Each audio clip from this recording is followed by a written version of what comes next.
O médico que não se esforçar mais, que ele não for atrás de mais conhecimento, ele vai ficar para trás. Como que você vê essa adoção médica dessas inteligências artificiais de maneira auxiliar? É essencial usar. Essencial. Se você, tenho certeza absoluta. Acho que a opinião mais polêmica. Cara, eu acho que assim, o cara que não tem coragem de usar, acho que isso é ignorante, sendo bem sincero assim.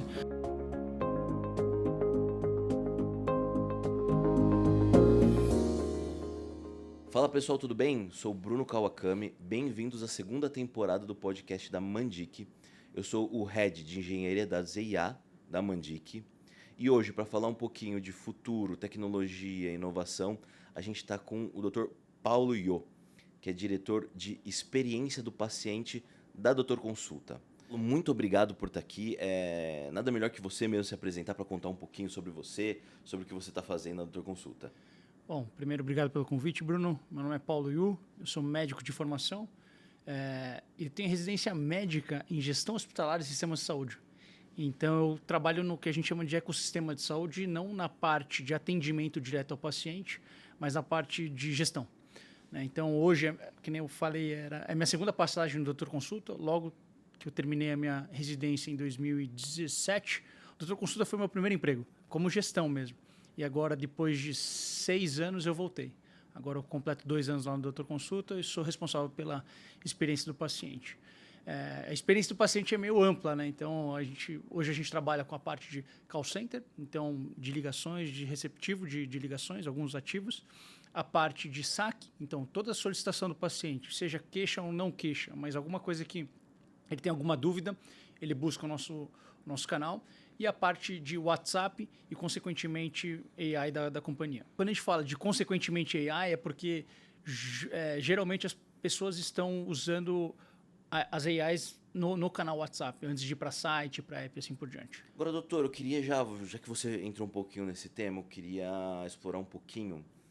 Então, muito provavelmente, o pessoal que está assistindo nosso conteúdo hoje, eles são estudantes de medicina, ou eles estão se formando ali em medicina. E uma coisa que às vezes às vezes é difícil a gente entender, e a vivência que traz experiência, é esse relacionamento com o paciente, esse apoio, comunicação. Então, muito de quem está escutando a gente no futuro pensa em ter sua clínica, em fazer uma gestão aí do seu negócio. Com essa mudança, com a nova geração ascendendo, inteligência artificial vindo para tudo que é lado, o que você vê de novos padrões ali no relacionamento com esse novo paciente? Porque, por exemplo, hoje, doutor, eu faço isso, tá? Sou culpado, eu faço isso. Pô, eu tô com um problema aqui na pele, tô com algum problema. Primeira coisa que eu faço, tiro uma foto e pergunto pro ChatGPT. Ah, meu filho tá... Assim, eu acho que essa nova geração que tá vindo... a gente tem um acesso muito massificado à informação e nem sempre a informação é de qualidade, ou a informação ela é segura. Como se comunicar, como atender, como agregar esse novo paciente? Acho que são 2 coisas muito importantes, né? A primeira decisão então 3, né? A primeira decisão de, olha, eu vou atender paciente. Isso é muito importante, né? Porque a medicina está ampliando muito o seu espectro, né? O médico pode atuar em TI, pode atuar em gestão, pode atuar em outros tipos de back-office. Então, a primeira é a decisão de, eu vou atender o paciente. Então, se isso é uma decisão, agora você abre outros leques que você vai ter que desenvolver. O outro é de mídias, né? Hoje o médico não adianta ele ter um currículo excelente só. Então, essa parte de mídias aí o cara vai ter que escolher os canais que ele vai querer se comunicar, o público que ele vai atender, né? E depois essa parte de AI, né? Que hoje a gente está vivendo essa onda, eu acredito que é muito parecido com a onda de telemedicina. Que antes parecia que ia acontecer, não aconteceu, a pandemia, infelizmente... De repente, a pandemia empurrou, né? Exatamente. Então, AI vai ser essa próxima onda. Quando você sabe disso, a coisa é não temer só, né? Porque as pessoas têm repulsa muitas vezes, né? Então, o cara chega e fala, cara, com AI não vou mexer. Na verdade, você tem que entender e atender e responder em relação a isso, né? Então, o médico que não usar alguma ferramenta de AI para tomar de decisão também, ele vai estar atrás do médico que está usando essa ferramenta, porque o paciente já vem preparado também. Então, só vai elevar o nível do profissional, na verdade, né? Porque quando o paciente é muito leigo, às vezes a comunicação fica mais difícil. Você toma muito tempo para explicar coisas básicas. Se ele já chega preparado, isso até ajuda na sua tomada de decisão, porque muitas vezes o médico vai ser só aquele profissional que vai falar, isso é uma verdade, essa é a conduta. Quando o paciente já vem preparado, isso ajuda a minha visão é que isso vai ajudar na aderência do paciente. Inclusive, a gente pode dizer que o acesso à informação, isso faz a gente os pacientes criarem uma consciência situacional melhor. O que eu quero dizer com isso? Eu venho, e assim, eu sou jovem, mas eu venho de um histórico ali médico que a medicina era quase um sacerdócio, né? Então, você tinha o médico da família, referência, o que o médico falava era lei. E hoje a gente vê isso muito mais granular. E as pessoas buscando, e de novo, não quero entrar no mérito da qualidade da informação, porque a gente sabe que a qualidade da informação, é tanta informação que a qualidade está se perdendo no meio disso. Mas você acha que esse novo perfil de paciente que usa a tecnologia para se informar mais, esse paciente, ele vem mais preparado? Isso melhora o atendimento? Como é que você vê isso? Cara, acho que vai ser... Eu chamo tudo de... Tudo é uma curva de Gauss, né? Tem um paciente normal que já vai vir, então, numa curva de Gauss, né? Você vai ter um novo normal. Sino, né? Você vai ter um novo normal, porque as pessoas vão vir com mais informação. Isso é inevitável. Vai ter pouca gente que vai chegar e falar assim, doutor, é isso aqui. Não faço ideia. Exatamente. Então, vai ter uma nova curva de Gauss. E na normalidade, as pessoas vão vir com mais informação. O que vai ajudar no entendimento da doença, vamos dizer assim. Mas aí, claramente, vai ter o cara que vai chegar e está pronto para ir trucar o médico, né? Ele vai lá e fala assim, doutor, quero ver se você sabe, na verdade, do que efetivamente ter um atendimento médico, né? Então, por isso que a parte de relacionamento vai ser mais importante ainda.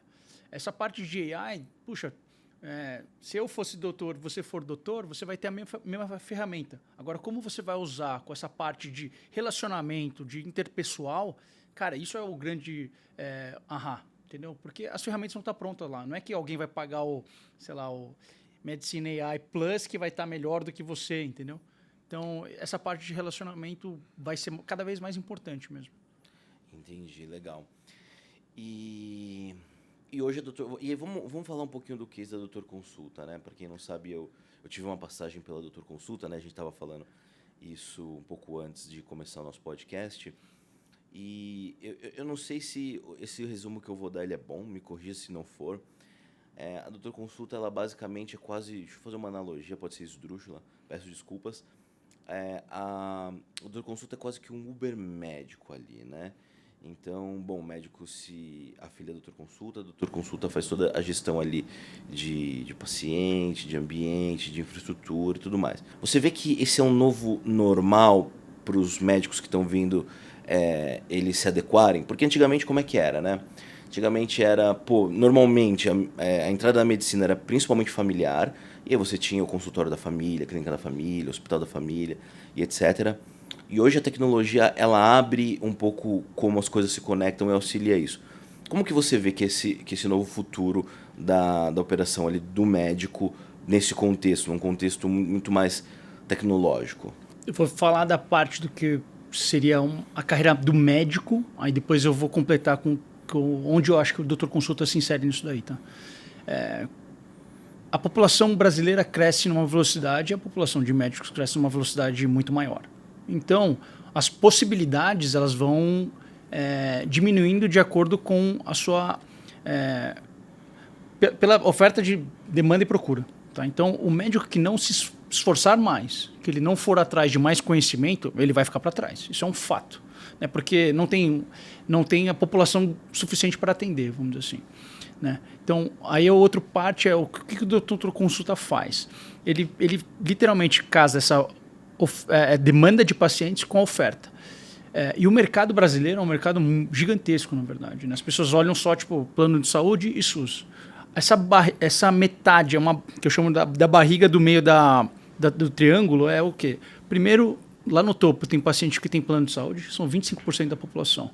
Lá na base tem uma população que realmente ela só consegue ser atendida no SUS, são uns 30% da população. Mas os outros quase 50% da população, que são 100 milhões de vidas, são essas pessoas que são atendidas nas clínicas e tudo mais. Para um médico conseguir ter o seu próprio consultório, hoje o custo está muito elevado. É muito difícil ele se manter. Talvez se você vier de um background que consegue te sustentar e tudo mais, é uma aposta que dá para fazer, mas a gente sabe que tem muito médico que, cara, ele é o primeiro médico da família, né? Então, poxa, a expectativa da família já é, puxa, você tem que ajudar outras pessoas. Se a gente falar que isso não é uma verdade, tá fora da realidade. Então, o Doutor Consulta consegue casar essa parte de, poxa, ser uma porta de entrada para esses médicos, não só para esses recém-formados, mas principalmente, eu sou formado na USP, né? Eu tenho grandes amigos que estão trabalhando lá com a gente também. Não só de escolas privadas, mas escolas públicas. A gente é um mercado de trabalho para o médico. E a gente consegue pensar com a cabeça de médico também. Então, não é só tipo um varejão de saúde. Então, essa parte de unir demanda com oferta é o que a gente faz muito bem. E a gente quer fazer cada vez melhor. Num mercado que está espremido entre plano de saúde e SUS. E a gente sabe que o plano de saúde fica cada vez mais caro. Então, a oportunidade está na mesa. Então, a gente faz sim esse casamento, a gente precisa dos médicos e até a gente fala doutor consulta, pensa só em médico, né? A gente atende bastante odontologia, por exemplo. Ah, sim. Acho que, para ter uma ideia da época que você estava, para cá, mais do que triplicou. Porque a gente botou mais cadeiras e tudo mais. Então, doutor consulta, que eu falo, é muito mais consulta, né? É muito mais consulta, é muito mais consulta. Além do, então, você falou um pouco do atendimento, da inteligência artificial e tudo mais. Vamos extrapolar um pouco além disso.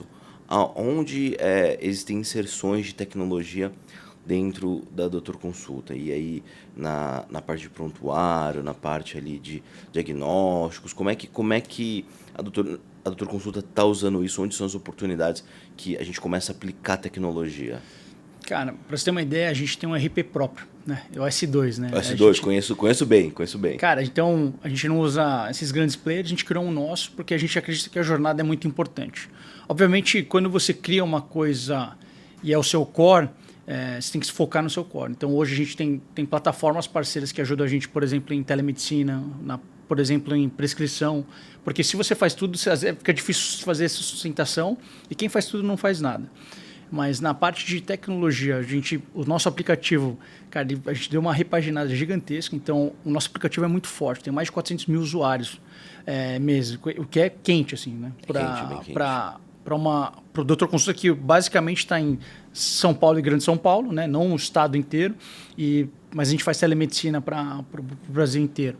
Então, a gente usa tecnologias, principalmente no pré-atendimento. Então, cara, o que é pré-atendimento? Agendamento. Casar esse negócio de demanda com oferta de profissionais é muito difícil. Porque você tem que ter o mínimo possível de desperdício. Porque eu não posso deixar os profissionais insatisfeitos e eu tenho que atender a demanda do paciente também. Né? E se você não faz direito, você sobrecarrega uma ponta, você deixa outra ponta insatisfeita. Então, manter esse jogo organizado é difícil, né?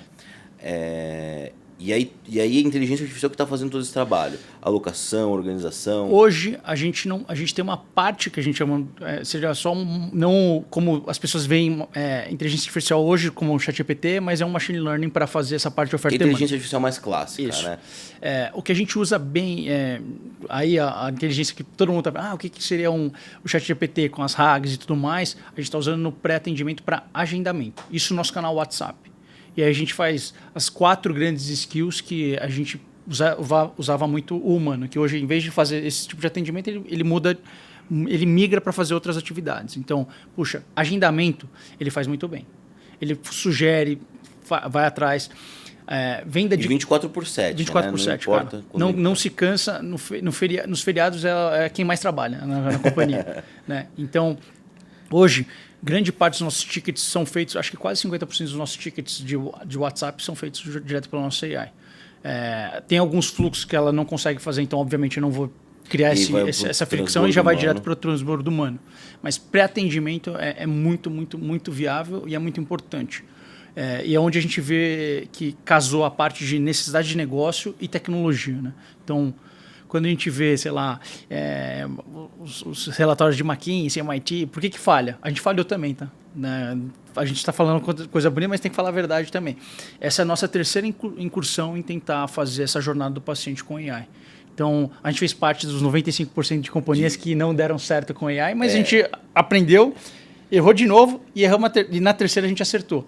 Legal. Então, para chegar no ponto que estamos, a gente errou muito. Mas acho que O negócio é errar com convicção, que eu falo. Convicção, e agora acertou. E além do agendamento, quais são as outras jornadas? Então, follow-up ali com o paciente, para retorno também, faz tudo. Pré-consulta e pós-consulta. Então, puxa, você saiu da consulta, tem algum gap de saúde? Puxa, a gente vai atrás, vai falar com o Bruno. Bruno, cara, o médico pediu esses exames, você tem que agendar? Já faz o agendamento. Faz um follow-up, vamos agendar, vamos o encaminhamento das consultas. consultas. Putz, o Bruno foi para um dermatologista e agora o médico pediu, putz, vai lá para um cardiologista. A gente vai atrás do paciente, se ele não fizer isso por meios próprios também. E aí na rotina do médico, como você falou, a Doutor Consulta tem um RP próprio, que é o S2 ali. Trabalhei bastante com o S2, mexi bastante no S2.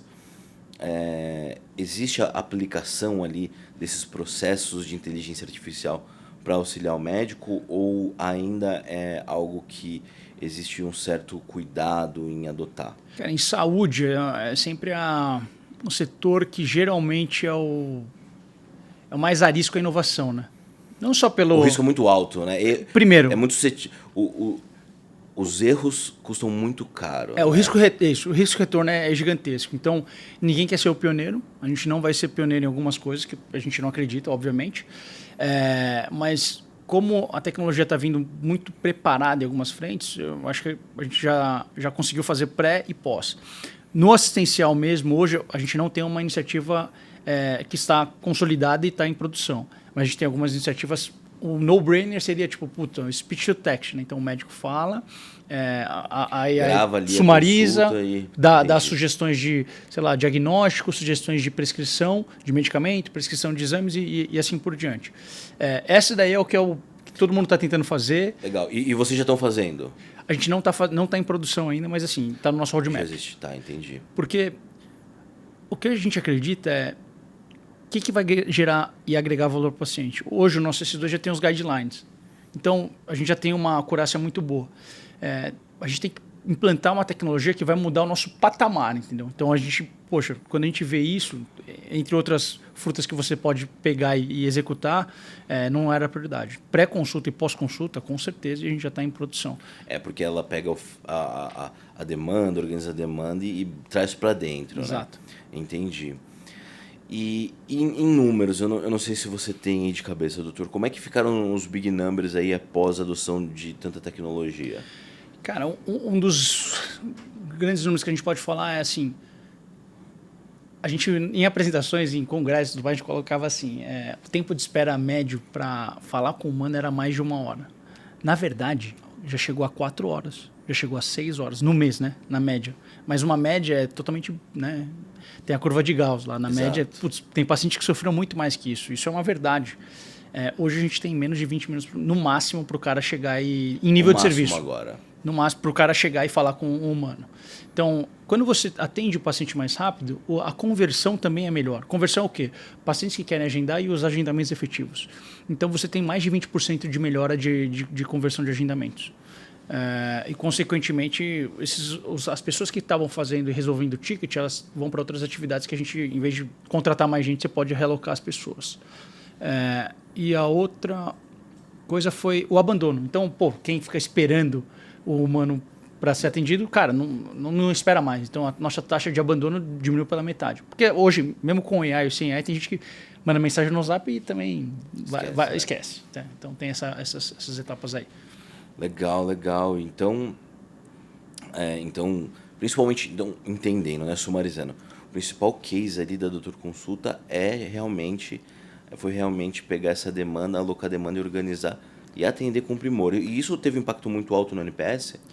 Cara, sim. 2 coisas do NPS. Primeiro, deve diminuir custo de aquisição do cliente, tudo, né? Mas isso... O que a gente viu que mudou, que foram as 2 coisas que a gente falou assim, cara, isso é imprescindível, a gente mudou a gestão. Então, tem mais... como a organização se mudou, se organizou para poder chegar e falar assim, cara, isso é muito... Já era muito importante, só que a gente queria chegar num patamar que, assim, mais de 80 de NPS é difícil. Chegar em 84, quando você está num nível de excelência, cada 0,1 é uma guerra. E a gente falou assim, topamos essa guerra, então... Puxa, mudou como a gente olha o número. Fala assim, cara, isso é a meta já era a meta da companhia, mas assim, cara, a gente vai até onde tiver que ir. Até onde a gente tiver que ir para chegar. Então, isso daí, mais do que AI. Se a gente fala, putz, isso é por causa de AI, não é. Muito. Mas foi um caminho, foi um caminho. Uma parte do caminho. Mas o que a gente usa é, cara, todos os comentários, tudo que a gente faz o sumarizador e fala assim, cara, isso aqui tá pingando, cara. Tá pipocando então, isso aqui usam hoje. também para avaliar os comentários, entender as prioridades. Em vez de esperar a semana ou o final do dia pra gente chegar e falar assim, olha, estamos num novo patamar, o que tá pingando hoje, cara? O que tá pipocando hoje? Porque se tá pipocando já, eu já consigo atuar. Então, isso mudou também o patamar. Se você for ver hoje, nós reclamamos aqui, é ótimo, entendeu? É uma guerra para fazer isso daí, mas como a gente atende grande parte dos nossos clientes são B2C, isso é essencial, entendeu? Porque o paciente é a razão de existir mesmo. Sim. E ter o controle e trabalhar com B2C é um problema, porque ou você está muito bem, muito rápido, ou você está muito mal, muito rápido. É difícil, é muito esforço manter tudo muito estável, principalmente quando você está na parte de cima da régua, né? Legal. E agora, vamos sair um pouquinho do escopo de doutor consulta, vamos entrar um pouquinho no seu escopo pessoal, doutor. Aonde que você acredita que a tecnologia... então você está num contexto onde sua visão, de alguma forma, é privilegiada, né? A doutor consulta, ela é uma grande health tech, é uma das promessas no Brasil, principalmente. Você consegue, talvez, ter uma visão panorâmica do que está acontecendo a nível nacional com a saúde. Esquecendo um pouco o roadmap de doutor consulta, o que você vê como tendências futuras ali para a medicina? Quais talvez sejam os próximos grandes passos que devam acontecer na medicina, considerando essa transformação tecnológica rápida que está acontecendo no mundo? Em medicina, o que eu acredito, e talvez você é muito mais jovem que eu, mas eu ainda sou jovem, e eu acho que eu vou surfar essa onda, é genética. Genética. Acho que o desafio que a gente tinha, que a gente ainda tem, era achar gente que entende de dados para a gente fazer correlacional, que a gente chama de genótipo com o fenótipo. Então, Perfeito. Pegar o material genético e falar assim, cara, isso é o quê? Isso é olho verde, sei lá, e assim por diante. Com AI, a gente vai conseguir exponencializar as possibilidades. E isso está casando com a parte de, para você fazer um sequenciamento de genoma completo, ele está cada vez mais barato. Então, hoje... E rápido, né? Cara, eu lembro barato e rápido, é isso aí. Minha mãe trabalhou no projeto Genoma, né? Ela é bióloga, minha mãe é bióloga. E eu lembro que, cara, assim, eu acho que o primeiro sequenciamento e mapeamento demorou anos, né? Foi muito difundido na mídia. Cara, não, sem demérito nenhum da profissão, da carreira, mas em genética, no Brasil e muitas outras partes do mundo, mas no Brasil principalmente, as referências eram muito biólogos mesmo. Então, Mayanazatz e tudo mais. Então, você não vê um médico geneticista. E adivinha, tem residência, é uma das especialidades que tem menor quantidade de especialistas por habitante. E, cara, no futuro todo mundo vai ter o seu genoma completo.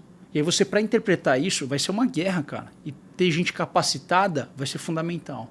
Então, para mim, isso eu acredito mesmo, né? E aí, já que estamos indo no pessoal, eu tenho uma filha com síndrome de Down. Então, eu vivo isso na prática, né? Então, não é que eu quero consertar, longe disso, não é isso, mas você entender que, puxa, tem coisas diferentes. Então, você conseguir mudar ou ter uma melhor qualidade de vida, cara, eu vou brigar por isso. E eu acho que com o AI e as pessoas tendo cada vez mais possibilidade de fazer o sequenciamento genético, hoje, o que é uma verdade em sequenciamento, principalmente assim, uma coisa é você fazer o seu genoma completo, outra coisa é o que isso significa para você. A assertividade está muito baixa. Você não tem muito o que fazer. Você só vai ter uma informação que, puxa, é muito mais incerteza do que certeza. Então, às vezes nem é muito recomendado. Mas quando você tiver uma população já abrangente com o sequenciamento e você começar a conseguir correlacionar, meu amigo, isso daí vai ser tipo o hemograma do futuro. Por exemplo, eu sei que em determinado local eu tenho uma população que é suscetível a determinada doença, então eu consigo dar uma atenção primária melhor. Como é que isso funcionaria? Eu acho que assim, numa primeira fase é você pelo menos conseguir dar alguns diagnósticos que a pessoa não sabia, né? Então, por exemplo, hoje 50%, um chute grotesco, tá? Mas 50% dos casos de autismo você consegue meio que ver alguma coisa genética. Os outros 50 você não sabe. Então, é um campo muito inexplorado. E o inexplorado que é o legal, né? Porque você fala assim, cara... Tem coisa aí para entender, exatamente. Né? Então, primeiro essa parte de diagnóstico. Agora, a parte de, putz, daqui a, sei lá, tantos anos você vai ter uma tendência, eu acho que é um pouquinho mais longo. Porque aí porque o seu material genético, apesar de... Quando você nasce, até você envelhecer, você vai perdendo algumas partes, os telômeros que a gente fala. Então, a gente tem que entender isso mais para poder chegar e falar assim, então, o Bruno hoje com 33 anos, daqui com 53 a tendência é essa. Isso eu acho que ele está mais longe. Mas só de você conseguir ter informações mais palpáveis já é um baita ganho. Porque hoje, eu sei que é um exemplo ruim porque acho que fez Chapter 11, mas o 23andMe, sabe, que era uma empresa que, né, bombou lá. O problema é que você não consegue fazer o LTV do negócio. Porque você faz o sequenciamento, te dá uma imagem e você não tem LTV. A gente vai poder fazer o LTV do negócio, entendeu? O acompanhamento, exatamente. Entendi. Porque vai ter novos papers que vai falar assim, puxa, ó, esse gene era para isso. Bruno, atualizou. Você ter essa continuidade, entendeu? E, bom, e o que você diria ali pros novos médicos que estão vindo? O que se esperar dos novos médicos? O que eles têm que prestar atenção? É meio complexo, mas o que eu acredito, né? Uma coisa é sempre olhar para frente para ver o que vai ter o futuro, mas sempre lembrar e olhar onde você está agora, né? Então, se você está no começo da carreira, cara, tem que trabalhar. Talvez trabalhar bastante, não adianta ficar... massa, exatamente, né? Ficar querendo fazer ciência se você não vai ser pesquisador, por exemplo. Entendi. Né? E o que eu acredito muito é... Se você escolher bons desafios para fazer, você tem que olhar para frente e ver, puxa, esse é o desafio que eu escolhi, quem que está na minha frente? Porque você vai aprender e vai economizar um tempo. Seja, obviamente, conteúdo e ter as graduações e pós-graduações, isso é o básico, isso não é questionável. Se você não faz isso, você está fora do jogo. Tá, entendi. Mas você conhecer essas pessoas, que você fala assim, cara, eu acho que aquilo lá que esse cara está fazendo, ele fez alguma coisa diferente, ele está despontando, eu quero aprender. Às vezes essas pessoas vendem curso e tudo mais, mas grande parte das pessoas não faz isso. É uma coisa genuína. E eu vejo pouca gente com a coragem de chegar e falar assim, cara, Bruno, cara, eu quero entender melhor o que você fez. Então, essa parte de ser curioso e ser interessado, né, é muito importante. O que eu não vejo hoje. As pessoas estão mais, tipo, eu acho que, não sei se a palavra é arrogante, mas acho que tem muita informação, então o cara acha que sabe tudo. Cara, o que está disponível para todo mundo. O que não está existe uma troca. criação de persona, né? O médico, principalmente o médico que se expõe como influenciador hoje, ele precisa ter essa narrativa de sei de tudo, né? Tem esse outro lado também, né? Às vezes a pessoa fica com medo de se expor, né? Eu tô perguntando. Qual o problema de perguntar? Eu não sei nada de um monte de coisa. E aí, em vez de ficar só quieto, eu quero aprender. Acho que essa curiosidade é um negócio que as pessoas perderam, né? Porque acho que talvez consome muito, mas não consome coisas que são relevantes, entendeu? Então, isso eu acho que eu não tenho rede social, só tenho LinkedIn, por exemplo. Talvez porque eu não precise. Se eu fosse um médico assistencial, claramente eu deveria estar nessas redes e tudo mais. Mas isso me priva de, fazer coisas com qualidade, entendeu? Quero conhecer mesmo a pessoa, para entender o passo que ela deu. Não só, ficar vendo um paper. Paper tem que ler, isso é básico. Mas essas conexões humanas são muito importantes. Porque é o que, senão no futuro, vai ser... Não sei se as pessoas que estão escutando a gente vai lembrar o que é um StarCraft, entendeu? Já joguei. Mas, cara... Sou da tech, sou nerd. Então, joguei. No futuro vai ser meio StarCraft, entendeu? O que vai ser diferente vai ser, vamos tomar um café? E aí as pessoas vão falar assim, nossa, os caras estão tomando um café. Um café aqui. Não, hoje é um pouco assim, né, já. Só de falar, se você fala, não tenho redes sociais, a pessoa já fica, como assim? Tá isolado do mundo, né? E, doutor, uma outra dúvida que eu sempre gosto de conversar sobre isso para pegar as múltiplas opiniões ali que a gente tem sobre o tema.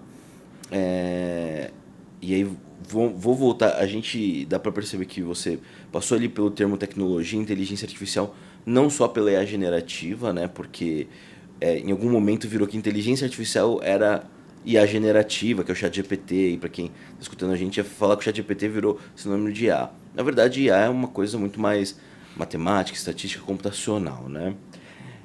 Agora, falando de futuro, né? O que você vê de futuro. E aí, indo para o tema das IAs generativas. Primeira coisa, tá ficando muito famoso nas redes sociais E é até engraçado, tá virando meme, assim. A pessoa sendo atendida ali no consultório, de repente ela filma o médico lá com o ChatGPT aberto fazendo pergunta pro ChatGPT. Eu, honestamente, assim, eu não me incomodaria, porque, como você falou, é difícil você ter todo o contexto e você tem uma fonte minimamente confiável de informação. Obviamente, eu não me sentiria confortável de um médico pedir para o ChatGPT definir a conduta que ele tem que ter com a minha saúde. Mas tirar uma dúvida específica faz todo sentido. Para mim faz todo sentido. A gente não sabe de tudo, né? Eu sou de tecnologia. Se desliga o ChatGPT, se o ChatGPT sair do ar, minha produtividade cai 80%. Brincadeira, mas assim, eu sou de tecnologia, eu uso intensamente essas inteligências artificiais generativas. Como que você vê essa adoção médica dessas inteligências artificiais de maneira auxiliar? Isso é positivo, isso é negativo? Onde que os médicos estão chegando tem que se preocupar com isso? Ou não? Você usa também? Eu acho que a questão é como que isso se conecta ao mundo de quem está se formando, dos novos médicos, de quem está estudando também. Cara, é essencial usar. Essencial. Se você, tenho certeza absoluta. Acho que a opinião mais polêmica. Cara, eu acho que assim, o cara que não tem coragem de usar, ou ele é muito ignorante, e aí, desculpa, deve ter gente que fala, acho que você é ignorante, sendo bem sincero, assim. Porque você não tem confiança naquilo que você aprendeu. Porque hoje a AI não dá, assim, ela não vai te dar conduta. Quem dá conduta, quem o carimbo é o profissional. Né? Então, você não ter confiança, você não está ignorando porque você é ignorante, puxa, então aprenda e vá fazer. Agora, você não usar porque você acha que vai mudar o seu, ou vai te dar um bias maior, puxa, acho que você, de novo, você vai ser um ignorante. Você tem que ter muita confiança na base que você tem. E se você tiver um entroncamento que, puxa, o sim e não está muito 50-50, você tem que chegar e voltar para a parte da literatura mesmo, que o ChatGPT pode até te dar as literaturas. Clica lá no botão e procura e confirma. Exatamente. Né? Então, essa parte da pessoa não querer usar, eu tenho muito medo do médico que não quer usar. Porque ele acha que ele é prepotente, entendeu? Não tem como. Vai ser essencial, faz parte do dia a dia. Cara, você, sei lá, 80%, com certeza minha produtividade cai. Tem coisas que eu sou péssimo, entendeu? Puxa, apresentações e, sei lá, eu acho que eu acredito que tem uma boa capacidade de analítica, mas assim, eles fazem muito melhor do que eu. Eu só preciso validar, entendeu? Comunicação, poxa, não tem clareza. É incomparável, é incomparável. Tudo bem que se você não faz com o seu toque, aí fica diferente. Aí você vai robotizar o relacionamento. E aí perde todo o valor, né? Se você não tem exatamente o seu boundary ali de pegar, entender. E o que você usa hoje, além de fazer uma apresentação, gerar um conteúdo, que depois você pega e estrutura ele. Mas hoje, o que você usa, por exemplo, na sua vida pessoal, nos seus estudos? Como que você usa? Cara, acho que assim, hoje, não sei se vai ser assim no futuro, mas tem no YouTube muito material. Tem algumas... É que todas as grandes já estão fazendo o seu próprio material e literacy, mas eu uso um da Hotmart que chama Escoras Academy. Ele é bem mais técnico, mas assim, eu que não tenho background, eu preciso... Mas eu trabalho muito com o pessoal de tecnologia, eu pelo menos consigo me comunicar melhor. É como se você tivesse que fazer biologia básica para entender o que é um médico, entendeu? Entendi, então, obviamente, básico seria lógica. Isso acho que já fiz os cursos, eu acho que eu entendo bem, mas a parte de técnica é importante para mim. Porque eu trabalho nesse mercado entre tecnologia e saúde. Né? Obviamente, aí no meu pessoal, cara, eu uso muito mais para fazer apresentações. Não faço para ficar mandando e-mail, porque quando você vê, né, as pessoas usam muito mais para mandar e-mail. Eu falei, caramba, acho que eu sou muito pragmático no e-mail, então eu não uso muito menos. E para fazer análise, ajuda. Então, se você vai fazer uma pesquisa, você... Não sei, eu sou meio assim. Às vezes chegou lá sábado à noite, meu filho pequenininho já está dormindo, minha esposa está assistindo uma série. Deixa eu dar uma estudada aqui, deixa eu me atualizar. Eu gosto de usar ali para consolidar a informação, fazer pesquisa. Não sei se você usa também para isso. Eu uso para... Tipo assim, é um AI News, né? Tipo, o que teve de relevante, aí obviamente ele sumariza tudo e me dá. E também até no meu browser eu uso o Comet, entendeu? Entendi. Então, putz, tá no jogo, tá no dia a dia lá. Me ajuda muito, porque senão você perde tempo, cara. Tempo é uma das poucas coisas que é muito difícil comprar. Então, tecnologia para mim me trouxe mais tempo mesmo. Isso me ajuda muito. Uma das coisas que a gente teve até aqui nesses podcasts que a gente vem gravando da Mandic é que a gente teve diversos expoentes da saúde conversando aqui com a gente, e todos que estão num nível muito alto de produtividade ou de gestão, a inteligência artificial ela se faz imprescindível para todos eles. Todos eles. É exatamente como você falou. Compra tempo, praticidade e, em algum nível, até qualidade na informação que está sendo produzida. E agora, na visão médica, você foi o mais polêmico que falou, cara, é imprescindível, não tem como viver sem mais.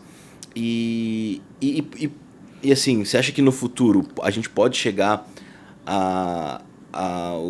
o atendimento ali, uma telemedicina, ela ser vinculada com uma inteligência artificial, ou uma telemedicina fazer um pré-atendimento 100% por uma inteligência artificial? Você acha que a gente talvez chegue em algum momento desse, ou ainda é um futuro muito distópico? Isso talvez seja bem polêmico também, mas, cara, a gente foi pra China. Eu fui pra China recente, mês passado. A China tá assim, inacreditável, né? Acho que referência de inovação e tecnologia no mundo é a China hoje, né? Cara, os caras fazem, uma companhia lá faz 550 mil teleconsultas por dia. Mas como que... assim... Mas é por inteligência artificial? Não. Essa parte são consultas médicas mesmo. Mas eles já estão fazendo uma pré-consulta com AI. O que inibe algumas consultas, sim. Tá? Então, isso já é a realidade triagem, lá. Por exemplo. Porque muitas vezes são coisas que não são... Não é relevante a palavra, mas não é necessário, às vezes, uma consulta do médico. Né? Então, eles já estão conseguindo fazer isso. Se isso aqui vai ser uma verdade, vai depender, obviamente, de regulação e tudo mais. Mas o que hoje já existe aqui, e as pessoas fazem, é triagem para poder isso é muito importante fazer risco do SUS, por exemplo. Né? Que você deve... Quando você fala de doutor consulta, você está falando ali de uma demanda, um cliente pagante com ticket. Agora, quando você está falando de políticas públicas, você está falando de ineficiência. Trazer um paciente que o caso dele talvez não é necessário uma consulta, e deve acontecer muito, né? Principalmente no Brasil, que existe até uma questão muito de putz, o paciente ali às vezes só quer um atestado, ele não está bem intencionado. Talvez isso tenha uma efetividade muito grande nesse atendimento público. Como você vê isso se encaixando? Acho que mês passado, muito recente, o HC, que é a escola de onde eu venho também, ele fez uma parceria com o Ministério da Saúde para fazer o hospital de 100% digital. Eu acho que vai ser um grande desafio, mas é um baita de um tubo de ensaio para ver se realmente como a tecnologia vai poder ajudar a diminuir custo e melhorar a eficiência. Porque, cara, eu vim do SUS, cara. A gente precisa ter mais eficiência no SUS e senão o cobertor fica muito curto. Então, eu acredito que a tecnologia vai ajudar assim, a desafogar muitos dos processos e ineficiência. Tipo, imagina que, eu não sei exatamente o número agora, mas, poxa, tem falta nas consultas do SUS. Você entendeu? Tem um monte de gente precisando da consulta tem seu tempo, né? Já tem seu tempo que costuma ser longo, já é uma iniciativa pública e ainda tem no-show, né? Exato. Então, cara, tem tantos outros desafios para a gente brigar primeiro, que esse daí eu acho que é o que a gente pode esperar para ter mais assertividade mesmo, porque, cara, tem coisas bizarras, porque quem conhece também e usa vê algumas alucinações mesmo. Mas essas, sabe, low hanging fruit muito bom, assim, para você falar assim, cara, vamos brigar por isso primeiro, porque é economia na veia mesmo, e isso retorna para mim, para você que sabe que paga imposto, exatamente. Né? Então, isso sendo uma iniciativa pública. Eu acho que dentro de tudo que a gente falou, e agora até pensando ali nos alunos da Mandic ou qualquer outro que esteja nos assistindo, o que você deixaria de recado, o que você reforçaria para essa nova leva de médico que está vindo no mercado, como você falou? vai ter mais médico do que paciente para atender. As coisas estão mudando muito, né? A tecnologia começa a virar imprescindível. Você não tem mais um nível de médico sacerdote ou o histórico familiar. O que você daria de dica ali para esses médicos que estão se formando? 2 coisas. Eu sempre falo 2 e falo 3, né? É estranho, né? Mas é ótimo. Quanto mais informação, melhor. Acho que a primeira é, dentro do possível, escolha o que você vai fazer. Porque se você esperar o tempo passar, o tempo vai passar. Isso é obrigatório, né? Então, puxa, depois eu vejo se eu vou fazer uma residência, uma pós, ou vou me especializar. Cara, você vai entrar no mundão, né? Vai começar no básico da carreira, que é muito difícil você se destacar, ou muito difícil você fazer o que a gente chama de pé de meia, né? Ganhar dinheiro. Então, escolha bem isso daí, e aí, tendo essa escolha, cara, otimiza seu tempo. As pessoas ficam hoje só em rede social ou fica o dia inteiro no Netflix e fala assim, caramba, eu podia estar otimizando esse tempo para poder me aperfeiçoar naquilo que eu escolhi, porque você escolheu, então você é refém das suas escolhas. E terceiro, cara, parece meio contraditório, mas, cara, trabalha bastante. Eu acho que o trabalho, ele enobrece as pessoas. Vai pro mercado. Vai pro mercado, fica esperando a oportunidade vir, cara, isso não acontece. Você tem que se mexer. Né? E eu acho que esse terceiro é muito mais relacionado à proatividade que as pessoas têm que ter. Senão você fica esperando, ninguém tem dó do Bruno, ninguém tem dó do Paulo. Não é assim o rolê. Então, primeiro, puxa, escolha bem. Às vezes hoje o problema das pessoas é que quer escolher 30 coisas. Cara, escolhe 2, 3 no máximo. Depois, cara, otimiza seu tempo. E já que com o tempo otimizado, cara, agora vai fundo, meu. Se é isso que você escolheu, meu, gasta tempo nisso. Porque as coisas demoram para acontecer, não é assim. Do dia para noite, né? Exatamente. Bom, eu acho que a gente passou por temas super importantes aqui. A gente falou um pouquinho de como a Doutor Consulta ela aplica a tecnologia. A gente falou um pouquinho de como a inteligência artificial está na rotina. E aí são principalmente no front com o cliente, né, com o paciente. Então você tem um front 24/7, que é o quem mais trabalha no feriado, de novas iniciativas ali, um pouquinho pelo que você me deu a entender dos laboratórios que a Doutor Consulta está fazendo. A gente extrapolou um pouquinho sobre futurismo ali na medicina com tecnologia. Eu não sei se você tem mais algum tema que você quer explorar aqui que a gente não conversou, doutor? Não, acho que a parte genética acho que o futuro vai ser brilhante nisso daí. Com certeza a gente vai viver isso. E eu acho que a gente não tinha citado aqui até agora, realmente. Eu tenho alugou um apartamento na minha cabeça. Tenho coisas para pensar no final de semana também. Não tinha ido nessa linha também. Bom, Dr. Paulo, muito obrigado por estar aqui presente com a gente no podcast da Mandic. É um prazer ter você aqui com a gente. Eu acho que foi muito enriquecedora, polêmica também a nossa conversa aqui. E eu acho que vai ser muito importante para os alunos da Mandic e para a nova leva de médicos que vem vindo. Pessoal, esse foi mais um episódio do podcast da Mandic com o Dr. Paulo Iô. A gente falou bastante um pouco sobre futurismo, Doutor Consulta, como que é o ciclo funcional do Doutor Consulta com tecnologia e inteligência artificial. A gente falou também sobre inteligência artificial e tecnologia na cadeia genética e um pouquinho sobre futuro dos novos médicos. É isso, doutor. Muito obrigado. Um prazer estar aqui convite, Bruno. Falando com você e muito obrigado por estar aqui com a gente. Um abraço. Obrigado, pessoal.